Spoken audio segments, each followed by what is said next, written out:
Today we're going to get into more nomenclature, sort of, but before we start getting into actual functional groups, let's talk about what in the world is a functional group.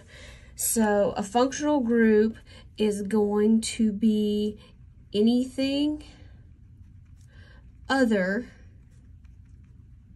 than carbon or hydrogen that's bonded. So that's part of a molecule. So why do we call it a functional group? We call them a functional group because they have uses in other chemical reactions or biological systems. So functional groups are what we're actually going to deal with when we have reactions. So there's a lot of them that we're going to be dealing with. There's a ton of them, but so usually they're going to involve halogens, oxygens, sulfurs, nitrogens, and let's say pi bonds. So that's going to be our double and triple bonds. All right, so this is going to be how we make reactions. Now, as I'm going to be going through and describing all of these, we're going to be talking about them, what they are, how to name them, how to recognize them. It gets real complicated, but we're going to do the best we can. So in this, we're going to be talking about something called R.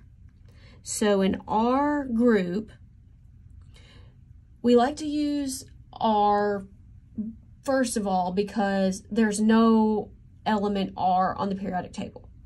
So R is an abbreviation used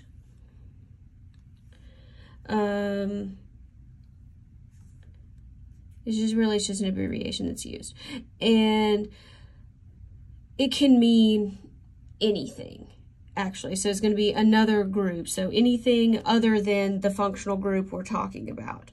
That's really broad. Yes, so for our purposes, we're going to say R can be any carbon chain. It's really just a nice shortcut because, again, we're really kind of lazy. So any carbon chain, or it can be a hydrogen. Now, when we get into some of these others, we may label them as R1, R2, R3. You may see them as R prime, R double prime, R triple prime. These are not derivatives. This is not calculus. Everybody take a sigh of relief.